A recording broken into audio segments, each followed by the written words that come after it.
Hello students, तो आज हम लोग कुछ करंट अफेयर के इम्पोर्टेंट क्वेश्चंस करेंगे जो कि बहुत इम्पॉर्टेंट है आरआरबी एनटीपीसी 2025 के लिए। ठीक है, तो आइए कुछ इम्पॉर्टेंट क्वेश्चंस को करते हैं जो एग्ज़ाम में आ सके। जैसे कि पहला क्वेश्चन है, अंतर्राष्ट्रीय सरस्वती महोत्सव 2025 का आयोजन किस राज्य में किया गया था? तो हरियाणा में। ठीक है, अंतर्राष्ट्रीय सरस्वती महोत्सव 2025 का आयोजन 29 जनवरी से 4 फरवरी 2025 तक किया गया था। कहाँ किया गया था? तो हरियाणा में। इस महोत्सव के माध्यम से हरियाणा की समृद्ध सांस्कृतिक विरासत, हस्तशिल्प और पारंपरिक कलाओं को प्रदर्शित किया जाता है। ठीक है, अब जनरली हम जानते हैं किसी भी राज्य में कुछ आयोजन किया जाता है तो सबसे पहले वो अपनी परंपराओं और कलाओं को प्रदर्शित करते हैं, जिससे कि और भी राज्य और देश तक उनका परंपराओं का प्रचलन और उसे लोग जान सके कि यहाँ पे ये होता है, ऐसे होता है। ठीक है, और इसरो की रिपोर्ट के अनुसार वैदिक काल में सरस्वती नदी बहा करती थी। जैसा कि आप लोगों को पता है कि सरस्वती नदी जो वैदिक काल में बहा करती थी, पर अभी ये जलवायु परिवर्तन के कारण 3000 ईसा पूर्व में यह लुप्त हो गई है। ठीक है, तो कुछ इम्पोर्टेंट क्वेश्चन ही करते हैं जो कि एग्ज़ाम में आने लायक है। ठीक है, सारा क्वेश्चन नहीं करेंगे हम। और ये इम्पोर्टेंट लग रहा है, किस राज्य में right to die with dignity, सम्मान के साथ मृत्यु का अधिकार लागू किया गया है? ठीक है, तो इसका सही आंसर होगा कर्नाटक। जैसा कि आप लोगों को पता है, हाल में ही कर्नाटक भारत का दूसरा ऐसा राज्य बनने जा रहा है जहां right to die with dignity को लागू किया जाएगा। ठीक है, गंभीर रूप से बीमारी मरीजों की इच्छा मृत्यु ठीक को लागू करने के लिए राज्य सरकार ने अस्पतालों में मेडिकल बोर्ड का आदेश दिया है। 2030 में भारत के सर्वोच्च न्यायालय ने सम्मान के साथ मृत्यु को अनुच्छेद 21 का अधिकार का हिस्सा माना है। आप लोगों को पता है, बहुत बार लोगों की तबीयत खराब हो जाती है और डॉक्टर उनसे पैसा लेने के लिए पहले उन्हें बहुत तरीके से उसे यूज़ करते हैं कि तो वो जान जाते हैं कि अब तो इनका कोई उपाय नहीं है, तो उन्हें उससे पैसा लेते ही लेते हैं। आप किसी भी हॉस्पिटल में जाकर देख लीजिए। इसलिए कर्नाटक ने ये निकाला है कानून, एक सम्मान के साथ मृत्यु। ठीक है, नेक्स्ट क्वेश्चन है, हाल में ही भारत का पहला सफ़ेद बाघ प्रजनन केंद्र किस राज्य को स्वीकृत किया गया है? तो मध्य प्रदेश। आप लोगों को पता है, अभी हाल में ही केंद्रीय चिड़ियाघर प्राधिकरण CZA ने मध्य प्रदेश के रीवा जिले में भारत के पहले सफ़ेद बाघ प्रजनन केंद्र को मंजूरी दी है। ठीक है, इस परियोजना का उद्देश्य जैव विविधता का संरक्षण, वन्य जीव पर्यटन को बढ़ावा देना है और स्थानीय लोगों को रोजगार के अवसर सृजन करना है। ठीक है, यह केंद्र गोविंदगढ़ रीवा मध्य प्रदेश में स्थापित किया जाएगा। गोविंदगढ़ से 10 किलोमीटर दूर स्थित मुकुंदपुरम white tiger safari Madhya Pradesh का एकमात्र व्हाइट टाइगर टूरिज्म सेंटर है। तो इसमें क्वेश्चन पूछा जा सकता है कि व्हाइट टाइगर टूरिज्म सेंटर कहाँ है एकमात्र जो कि भारत में है? तो वह है मध्य प्रदेश में। तो मध्य प्रदेश में कहाँ है? तो रीवा जिले में। ठीक है, सफ़ेद बाघ प्रजनन केंद्र को मंजूरी भारत सरकार ने दे दी है। ठीक है, नेक्स्ट क्वेश्चन आते हैं, भारत का आर्टिफिशियल इंटेलिजेंस विश्वविद्यालय किस राज्य में स्थापित किया गया है? तो इसका सही आंसर होगा महाराष्ट्र। ठीक है, अब इसका डिटेल एक्सप्लेनेशन करती हूँ। महाराष्ट्र सरकार ने भारत का पहला AI आर्टिफिशियल इंटेलिजेंस विश्वविद्यालय स्थापित का निर्णय किया है। जैसा कि आप लोगों को पता है, महाराष्ट्र थोड़ा डेवलप नहीं, बहुत ज़्यादा डेवलप राज्य है हमारे भारत का। तो इस टाइप का कुछ भी अगर लॉन्च होता है तो वो सरकार वहाँ के क्षेत्र को टारगेट करती है जहाँ पे बहुत से एजुकेशन में अच्छे लोग हों और बहुत सारी सुविधाएं वहाँ उपलब्ध है जो और जगह उपलब्ध है, पर वहाँ की बात कुछ अलग है। इसकी घोषणा राज्य के IT मंत्री आशीष शैलाना ने की है। देखिए, एक क्वेश्चन यहाँ से भी निकल कर आता है कि राज्य के IT मंत्री कौन है, ये भी पूछा जा सकता है। तो आप लोग का सही आंसर होगा मंत्री आशीष शैलाना ने की। ठीक है, इसका उद्देश्य है उद्योग, शिक्षा और सरकार के बीच सहयोग को मजबूत करना और महाराष्ट्र को एआई हब बनाना। ठीक है, जैसा कि आप लोग सब जानते हैं, अभी सरकार एकदम से चाह रही है कि एआई बहुत आगे जाए और महाराष्ट्र को इसका हब बनाया जाए। ठीक है, इस परियोजना का निगरानी के लिए एक विशेष टास्क फोर्स गठित की गई है, जिसमें शामिल है आईआईटी मुंबई और आईआईएम के विशेषज्ञ। तो यहाँ पे जब आईआईटी मुंबई और आईआईएम मुंबई के विशेषज्ञ आएंगे और एआई विश्वविद्यालय में अपनी जो भी उन्हें या पढ़ाना हो या सिखाना हो वो करेंगे अपना, गूगल, महिंद्रा और एल&टी की प्रतिनिधि के साथ। ठीक है, नेक्स्ट क्वेश्चन है, किस भारतीय राज्य को हाल में ही आधिकारिक रूप से नक्सल मुक्त घोषित किया गया? तो आप लोगों को पता है अभी हाल में ही कर्नाटक को नक्सल मुक्त घोषित किया गया है। ठीक है, तो इसका डिटेल एक्सप्लेनेशन करती हूँ। हाल ही में कर्नाटक को आधिकारिक रूप से नक्सल मुक्त घोषित कर दिया गया है। ठीक है, कर्नाटक के अंतिम नक्सली कोटे होंडा रविंद्र के ने आत्मसमर्पण के बाद पुलिस अधीक्षक एसपी विक्रम आमथे ने यह घोषणा की। तो यह घोषणा किसने की? एसपी ने। ठीक है, अगर ये भी क्वेश्चन हो सकता है, कर्नाटक के अंतिम नक्सली कोटे होड़ा रविंद्र के आत्मसमर्पण के बाद किसने ये बात को घोषणा की? तो एसपी ने वहाँ के की। अब ये थोड़ा डिटेल एक्सप्लेनेशन मैं कर देती हूँ, जिससे आप लोगों को थोड़ा और जानकारी मिलेगी। नक्सल पुनर्वास का लाभ: 7.5 लाख की वित्तीय सहायता होती है जहाँ पे नक्सल नहीं होता है, नक्सल ख़त्म हो जाता है। 5,000 मासिक वजीफा होता है। कौशल विकास प्रशिक्षण की सुविधा होती है। ठीक है, और भारत में नक्सलवाद, आइए कुछ डिटेल एक्सप्लेनेशन करते हैं भारत में नक्सलवाद को लेके।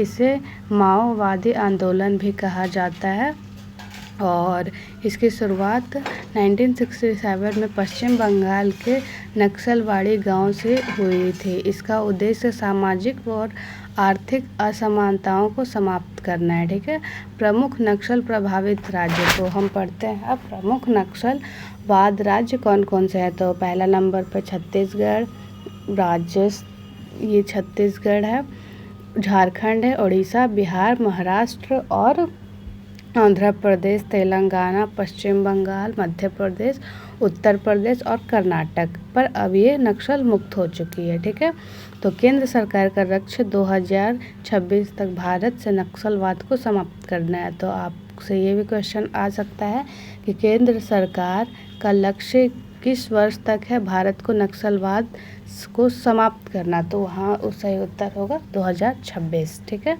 नेक्स्ट क्वेश्चन आते हैं, हाल में ही वाटरशेड यात्रा किसने शुरुआत की? तो शिवराज सिंह चौहान ने की। केंद्रीय मंत्री शिवराज सिंह चौहान ने 4 फरवरी 2025 को वाटरशेड यात्रा की शुरुआत की। इस अभियान की शुरुआत प्रधानमंत्री कृषि सिंचाई योजना के तहत जल ग्रहण क्षेत्र विकास को बढ़ावा देने का उद्देश्य से की गई है। ठीक है, नेक्स्ट क्वेश्चन है, नवीन और नवीकरणीय ऊर्जा मंत्रालय के नवीनतम आंकड़ों के अनुसार भारत की कुल स्थापित और ऊर्जा सोलर पावर क्षमता कितनी हो गई है? तो 100 गीगावाट हो गई है। इसका डिटेल एक्सप्लेनेशन, क्योंकि ये बहुत इम्पॉर्टेंट है। भारत ने कुल 100 गीगावाट और सौर ऊर्जा हासिल की है क्षमता। ठीक है, भारत में सौर ऊर्जा की वृद्धि, ये इम्पॉर्टेंट है, आप इसे थोड़ा ध्यान से पढ़िएगा। वर्ष 2014 से 2025 के बीच भारत में सौर ऊर्जा क्षमता में 3,450% की वृद्धि हुई है। ठीक है, 2014 में भारत की सौर ऊर्जा क्षमता मात्र 2.82 गीगावाट थी, जो 2025 में बढ़कर 100 गीगावाट हो चुकी, जो कि बहुत अच्छी उपलब्धि है अपने आप में। वर्ष 2024 में ही 24.5 गीगावाट सौर ऊर्जा क्षमता जोड़ी गई थी, जो 2030 की तुलना में दोगुनी से अधिक है। ठीक, भारत में सर्वाधिक सौर ऊर्जा उत्पादक राज्य कौन सा है? तो गुजरात, राजस्थान और इधर देखते हैं तमिलनाडु। तो सबसे पहले अगर पूछा जाएगा कि भारत में सर्वाधिक सौर ऊर्जा उत्पादक राज्य, तो 1 नंबर पे आपको राजस्थान आंसर करना है। अगर राजस्थान नहीं हुआ तो गुजरात और फिर तमिलनाडु। ठीक है, तो नेक्स्ट क्वेश्चन में आते हैं। मैं कुछ इम्पोर्टेंट क्वेश्चन ही आप लोगों को कराऊंगी जिसके आने के बहुत चांसेस है, क्योंकि मैं खुद भी एनटीपीसी की और आरआरबी की ही एस्पिरेंट हूँ। मैं खुद आरआरबी की ही एग्ज़ाम को देती हूँ, तो मुझे एग्ज़ाम देते देते इतना एक्सपीरियंस है कि कौन सा क्वेश्चन आने लायक है, कौन सा नहीं। ठीक है, तो नेक्स्ट है, किस खनिज को हाल में ही मेजर मिनरल्स के रूप में पुनः वर्गीकृत किया गया है और यह केंद्र सरकार के नियंत्रण में आ गया है? तो वो है बेराइट्स, फेल्डस्पार, अभ्रक और क्वार्ट्ज। ठीक है, हाल में खान मंत्रालय मिनिस्ट्री ऑफ माइंस ने बेराइट्स, फेल्डस्पार और अभ्रक और क्वार्ट्ज को मेजर मिनरल घोषित किया है। ठीक है, मेजर मिनरल क्या है तो आप इसे भी थोड़ा सा जान लें। इसका नियंत्रण केंद्र सरकार के पास होता है। देखिए, जिसे भी मेजर मिनरल्स कहा जाता है ना, तो उसका नियंत्रण प्रॉपर केंद्र सरकार के पास होता है, ताकि उसका अवैध खनन ना हो सके। ठीक है, जैसा कि आप लोगों को पता है, अभ्रक, मैं झारखंड से हूँ तो मुझे पता है अभ्रक नगरी कोडरमा को कहा जाता है, क्योंकि वहाँ पे बहुत ज़्यादा मात्रा में अभ्रक मिलता है। अगर आप वहाँ रोड पे चलोगे तो रोड पे भी आपको एक चमक दिखेगा जो कि अभ्रक की मात्रा होती है। ठीक है, और कोयला खान सबसे ज़्यादा झारखंड में कहाँ होता है तो धनबाद में। नेक्स्ट है, यह खनिज आर्थिक और राजनीतिक दृष्टि से महत्वपूर्ण होती है। उदाहरण लौह अयस्क, कोयला, बक्साइट, सोना आदि। मेजर मिनरल्स के उदाहरण, आप कुछ मेजर मिनरल के उदाहरण देख लीजिए, संगमरमर, स्लेट, शैल, ईटीसी। ठीक है, नेक्स्ट क्वेश्चन आता है, किस राज्य ने के मुख्यमंत्री बीएन सिंह ने हाल में ही इस्तीफा दे दी है? तो इस टाइप के क्वेश्चन जो होते हैं ना, उसके आने के चांसेस काफ़ी ज़्यादा रहता है, क्योंकि इन्होंने अपने इस्तीफा ही दे दिया। क्योंकि मुख्यमंत्री ऐसा पद होता है, आप देख सकते हैं बिहार सरकार का एग्जाम्पल, नीतीश कुमार, जो कि अपना पद कभी छोड़ ही नहीं सकते हैं, चाहे वो कितना भी कुछ कर ले।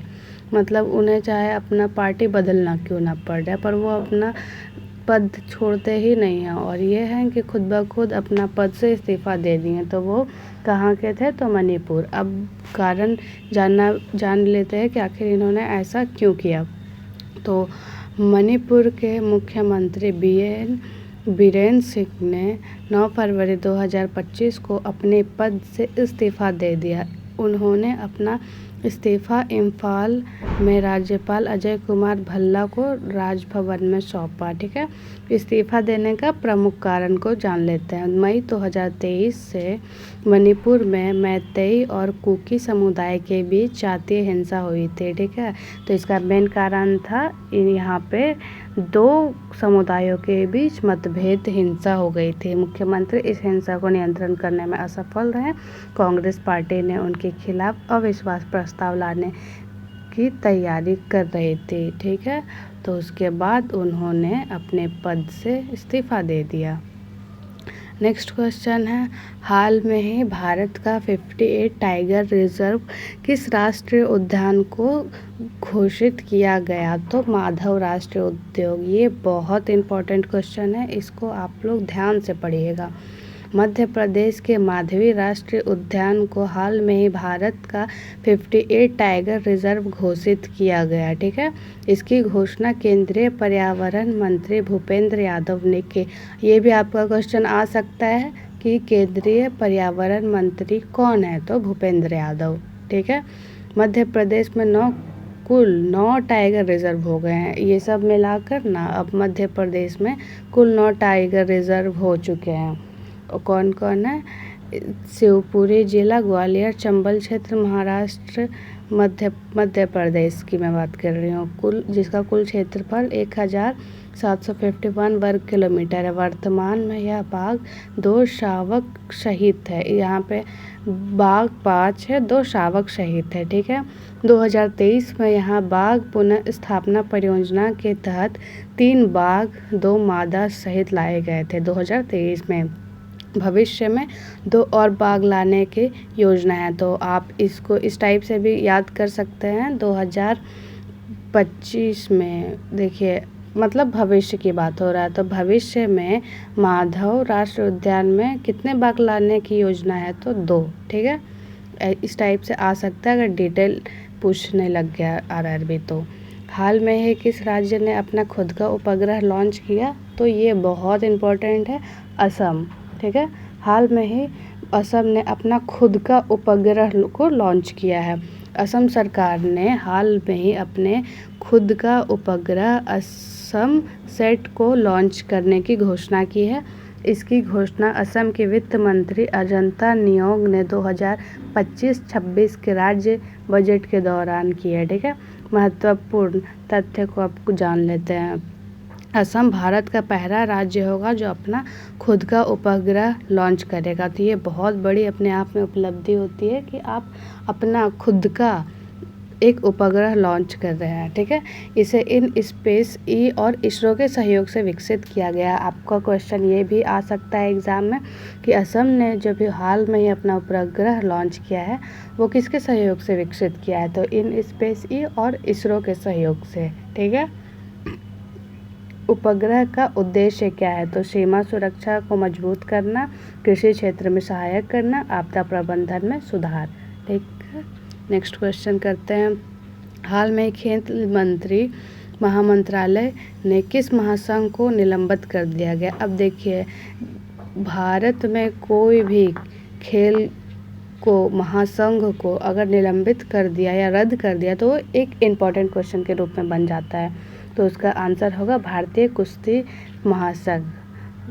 ठीक है, तो हाल में अब इसका एक्सप्लेनेशन देख लेते हैं कि आखिर ऐसा क्यों किया गया है।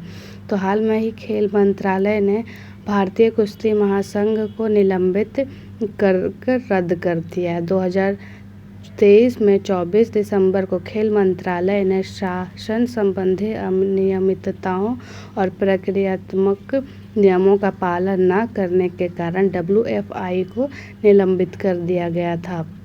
WFI ने भारत को सभी शर्तों को पूरा कर लिया, जिसके बाद निलंबन हटा लिया गया।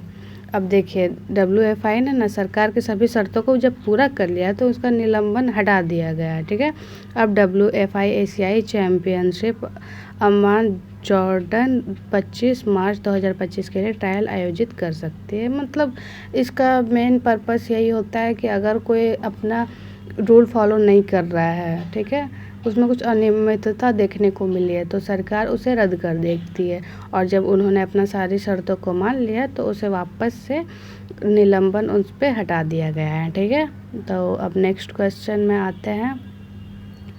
भारत में वरिष्ठ नागरिक आयोग सीनियर सिटीजन कमीशन स्थापित करने वाला पहला राज्य कौन है, तो केरल। ठीक है, वरिष्ठ नागरिक आयोग, हाल में ही केरल भारत का पहला राज्य बन गया है जिसने वरिष्ठ नागरिक आयोग की स्थापना की। यह आयोग केरल राज्य वरिष्ठ नागरिक आयोग विधेयक 2025 पारित होने के बाद गठित किया गया। ठीक है, यह एक वैधानिक निकाय होगा जिसका उद्देश्य राज्य में बुजुर्ग की भलाई और सुरक्षा को सुनिश्चित करना है। मतलब इसमें आपको सीनियर सिटीजन अगर कहीं भी दिख जाए तो केरल, क्योंकि केरल अभी बहुत आगे बढ़ता हुआ एक राज्य बनते जा रहा है। हाल में पारित आपदा प्रबंधन संशोधन विधेयक 2024 किस अधिनियम में संशोधित किया गया है, तो आपदा प्रबंधन अधिनियम। इसे देखिए, आप ऑप्शन से भी एलिमिनेट कर सकते हैं। हाल में ही आपदा प्रबंधन संशोधन, तो ये आपदा से रिलेटेड है। ठीक है, तो आपदा प्रबंधन अधिनियम और राष्ट्रीय आपदा तो अभी नहीं कह सकते हैं। आपदा प्रबंधन अधिनियम 2005 से ही होगा, इसे ऑप्शन एलिमिनेट शायद नहीं कर पाएंगे। इसका डिटेल एक्सप्लेनेशन ही हम लोग देख लेते हैं एक बार, क्योंकि कुछ कुछ क्वेश्चंस होते हैं जिसे आप बाय ऑप्शन भी सॉल्व कर सकते हैं। ठीक है, उस चीज़ को भी मैं आगे आप लोगों को बताऊंगी कि उसे ऑप्शन से कैसे एलिमिनेट करते हैं। तो इसका सही आंसर होगा सी, आपदा प्रबंधन अधिनियम 2005। तो हाल में ही राज्यसभा में आपदा प्रबंधन संशोधन विधेयक 2024 को पारित किया यह विधेयक आपदा प्रबंधन अधिनियम 2005 में संशोधन करेगा। मुख्य परिवर्तन, अब एनडीएमए और एसडीएमए सीधे आपदा प्रबंधन योजना तैयार करेगी। ठीक है, पहले एग्जीक्यूटिव कमेटी किया करते थे। राष्ट्र व राज्य स्तरीय आपदा डेटाबेस तैयार करने का प्रावधान, राष्ट्रीय संकट प्रबंधन समिति एनसीएमसी और उच्च स्तरीय समिति एचएलसी को वैधानिक दर्जा, एनडीएमए को विशेष नियुक्त करने और स्टाफिंग तय करने का अधिकार, राज्य के SDRF state disaster response force बना सकेंगे। ठीक है, नेक्स्ट क्वेश्चन करते हैं। भारत का पहला वर्टिकल लिफ्ट ब्रिज पम्बन झील कहाँ पे है? पम्बन ब्रिज। तो इसका सही आंसर होगा तमिलनाडु। ठीक है, ये बहुत इम्पोर्टेंट मुझे लग रही है, इसका डिटेल एक्सप्लेनेशन कर लेती हूँ।